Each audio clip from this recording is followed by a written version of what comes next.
अस्सलाम वालेकुम।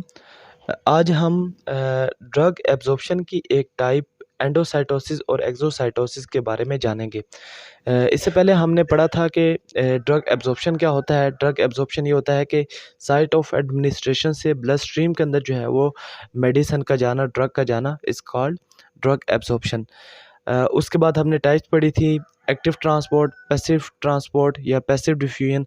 Passive diffusion के अंदर ये था कि ड्रग मॉलिक्यूल जो है वो हाई कंसंट्रेशन वाले एरिया से लो कंसंट्रेशन वाले एरिया की तरफ जाते थे, जबकि एक्टिव ट्रांसपोर्ट में इसका उल्टा हो रहा था, यानी कि लो कंसंट्रेशन से हाई कंसंट्रेशन वाले एरिया की तरफ ड्रग मॉलिक्यूल जो है वो मूव करते थे। तो आज के टॉपिक के अंदर हम देखेंगे कि एंडोसाइटोसिस और एक्सोसाइटोसिस क्या होता है।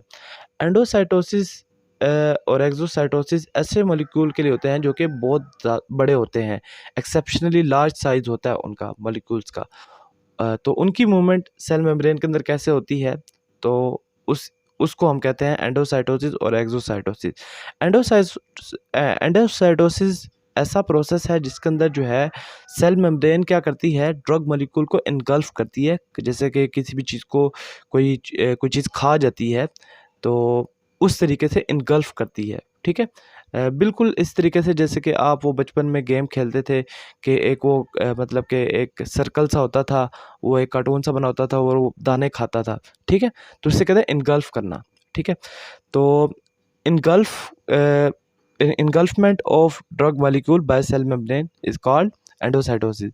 अच्छा, इनगल्फ हो गया, उसके बाद क्या होता है कि वो ड्रग जो है वो एक वेसिकल के अंदर फिल होती है, बिल्कुल इसी तरीके से जैसे कि कोई गुब्बारा होता है और गुब्बारे के अंदर जो है वो आप कह लो कि अंदर कोई मटेरियल भरा हो। यानी कि ये गुब्बारा सेल मेम्ब्रेन के अंदर चला गया है, इनके सेल के अंदर गुब्बारा जो है वो मूव कर रहा है, ठीक है। तो उसके अंदर जो है आप कह लो कि ड्रग मॉलिक्यूल है। अब उस ड्रग मॉलिक्यूल्स या आप कह लो कि उस वेसिकल ने अपने टारगेट एरिया पे जाना है, वहाँ पे वो पिंच होगा। पिंच का मतलब किसी भी चीज़ को चुटकी से फाड़ देना, जैसे कि गुब्बारे को आप चुटकी मारेंगे तो फट जाएगा, ठीक है। इस तरीके से जो है वो मटेरियल जो होता है वो वेसिकल की फॉर्म में अपने टारगेट एरिया तक पहुँचता है, वहाँ पर वो उसको पिंचिंग प्रोसेस के ज़रिए वो पड़ता है और जो है वो ड्रग जो है वो अपनी जगह पर ट्रांसपोर्ट हो जाती है। ये यहाँ पे लिखा हुआ है, आप यहाँ पे देख सकते हैं। अच्छा, उसके बाद है एक्सोसाइटोसिस। एक्सोसाइटोसिस जो है वो इसका रिवर्स प्रोसेस है।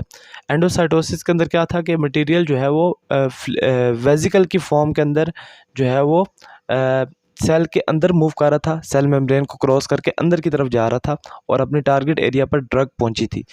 अब देखो, जब ड्रग किसी जगह पहुंचेगी तो अब उसने वहाँ पर आप कह लो कि यूटिलाइज़ हुई, उसने अपना एक्शन परफॉर्म किया या मेटाबोलाइज़ हुई और उसके बाद उसके कुछ वेस्ट प्रोडक्ट जो है वो बने।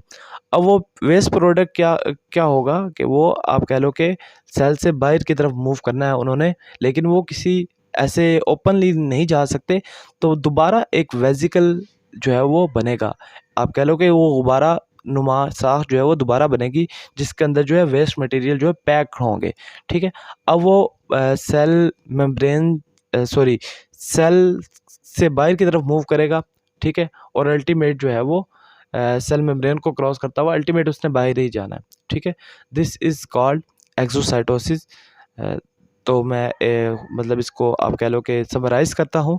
एंडोसाइटोसिस ऐसा प्रोसेस है जिसके अंदर वेसिकल की फॉर्म के अंदर ड्रग मॉलिक्यूल सेल के अंदर जाते हैं, अपने टारगेट एरिया तक पहुँचते हैं। और जबकि एक्सोसाइटोसिस इसका रिवर्स प्रोसेस है, इसके अंदर ड्रग मॉलिक्यूल अगेन वेसिकल की फॉर्म के अंदर ही सेल से बाहर जाते हैं। तो मिलते हैं अगली वीडियो में, तब तक के लिए अपना ख्याल रखें। खुदा हाफिज़।